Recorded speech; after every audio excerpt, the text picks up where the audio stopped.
Hi, I'm Jenny Brown and a very warm welcome to our weekly Buy-to-Let update. I hope you're all keeping really well. In case you're wondering where on earth I am this week I'm in my kitchen.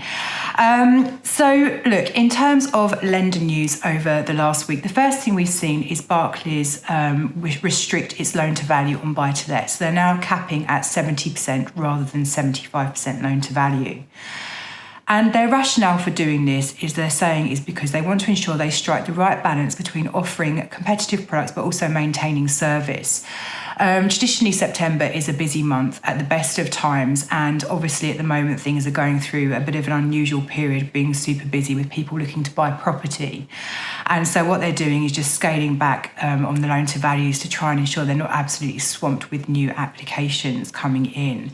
And this is something that actually is not unusual behaviour by any stretch of the imagination. So we have seen different lenders either increasing pricing or amending criteria. So for example, scaling back on loan to values, just to ensure that they're not getting absolutely swamped with applications and therefore their service falls over. And then we have lots of disappointed applicants who are getting frustrated with how long things are taking to go through.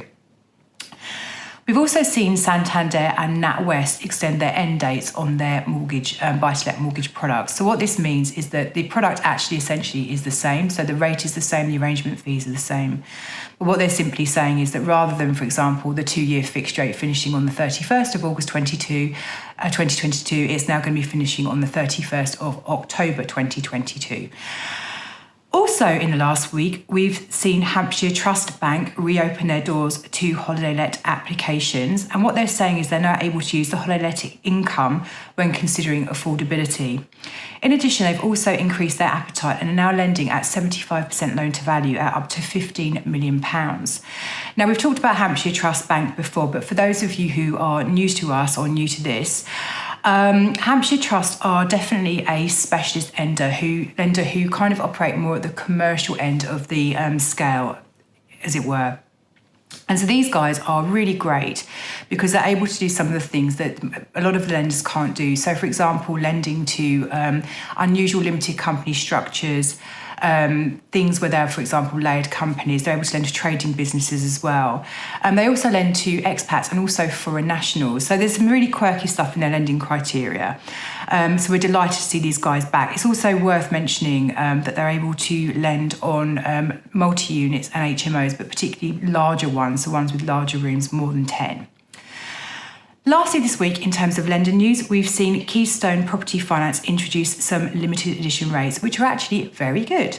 The rates start at 3.09% on a 2-year fix and 3.19% for a 5-year fix, so really competitive. It's just worth noting that the minimum loan size for these products is £250,000 with a maximum loan of £1 million. And the reason that Keystone have implemented these minimum and maximum loan sizes is really just to ensure they don't get flooded with applications. And then, back to what we were saying about Barclays earlier on, getting swamped and service falling over. But what they are saying is that they're going to be reviewing their service standards going forwards and may look to bring the entry level down to below 250,000. Now, for those of you who aren't familiar with Keystone, they've got some really nice USPs. So first of all, they're very, very landlord friendly. They don't have a maximum number of properties in the background. They're very good on ages, so you can apply for a mortgage in your personal name up to the age of 80, and there's no maximum age when you're buying through a limited company. Other things I really like, they can do day one remortgages, lend on 8-bedroom HMOs and 10-unit multi-units. They also accept studios. Also, they are very unique. They're quite unique in regards to the fact they lend to SPV companies, but also trading limited companies. So companies where the sole activity of the business is not just letting property. And that makes them fairly unique amongst the limited company lenders at this moment in time. They don't have a minimum income requirement either, which is really nice. And they're quite keen to pioneer the use of technology in terms of their offering, and they're now accepting video-based independent legal advice for limited company applications. So great to see a really solid offering from them, but also bringing in some really competitive limited edition products as well. House price news for you now, and I'm going to sound like a broken record at this rate. According to the nationwide house price index, house prices have recovered from the recent dip during the COVID-19 pandemic and have reached an all-time high in August. Their figures show that UK house prices rose by 2% in August after taking account seasonal effects, following a 1.8% rise in July. Now, the 2% rise in August is the highest monthly rise since February 2004, and as a result, annual house price growth accelerated from 1.5% last month to 3.7%. So house prices have now reversed. The losses recorded in May and June are at a new all-time high. Now, a chap called Robert Gardner, who's Nationwide's chief economist and therefore should know what he's talking about, has said that the bounce back in prices reflects the unexpectedly rapid recovery in housing market activity since the easing of lockdown. And this rebound reflects a number of factors. Pent-up demand is coming through, where decisions taken to move before lockdown are progressing. Behavioural shifts may also be boosting activity as people reassess their housing needs and preferences as a result of life in lockdown. So there you go, more positive news in terms of house prices continuing to not only hold firm but actually increase as well. Some letting news for you as well now. So viewing figures for rental properties in London and the home counties hit a 10-year high at the end of August, according to figures from Knight Frank.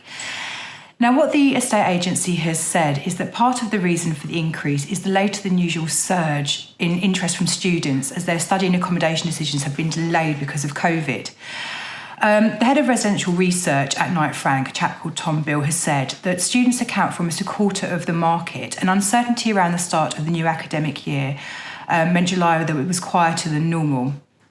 He went on to say that some students held out until late August before deciding what to do, with many universities providing the option of online learning until Christmas. So really, I guess what we're seeing here is a kind of later to the party return to or increase in rental or lettings for London and the home counties and other parts of the country. So if you've been watching these videos religiously, you would know that actually the rental market has held remarkably firm during lockdown and also as things have started to ease. But London had certainly had a tougher time of it than other areas.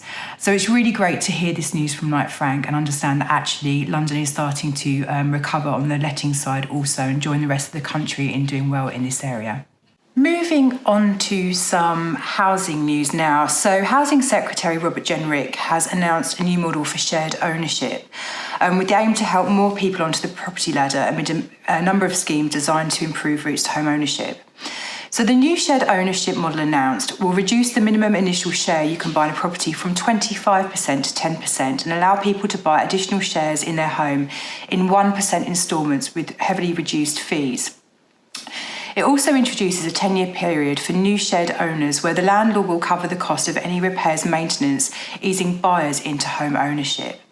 Now, this is really great news because there has been some real concern around various schemes designed to assist first-time buyers ending. And so really great to see the government have taken steps to bring things into the market which will continue to help support our first-time buyers, which, as we all know, is such an important part of the housing cycle in keeping things moving. I also wanted to just briefly touch on tenant evictions. So as you may be aware, in March this year, the Coronavirus Act was passed to protect vulnerable social and private tenants from being evicted from their homes amidst the COVID-19 pandemic. And the 2-month statutory notice period was extended from 2 months to 3. Now, the eviction ban was due to be lifted on the 23rd of August 2020. However, in an 11th hour change to the government's policy, the ban on evictions was extended to the 20th September 2020. Now, furthermore, and no less important, from 29th of August 2020, the provision relating to the notice period has also been extended, so that landlords are now required to give 6 months' notice to tenants before they can evict them.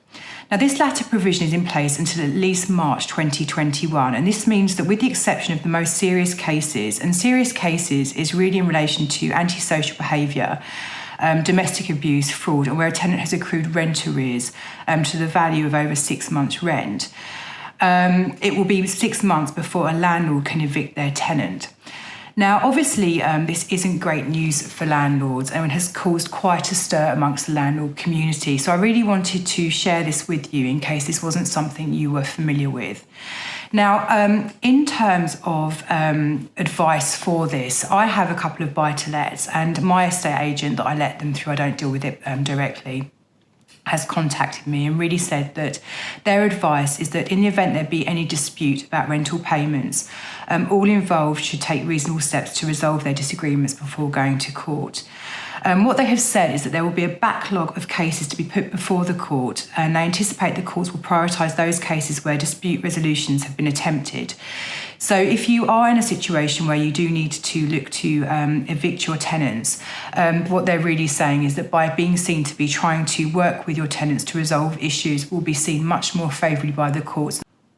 Lastly, this week, I wanted to share some really exciting news with you, which relates to mortgages for business. So we are really excited to have launched our own Landlord Portal, which is something that we have spent a long time curating and creating with our landlord applicants in mind.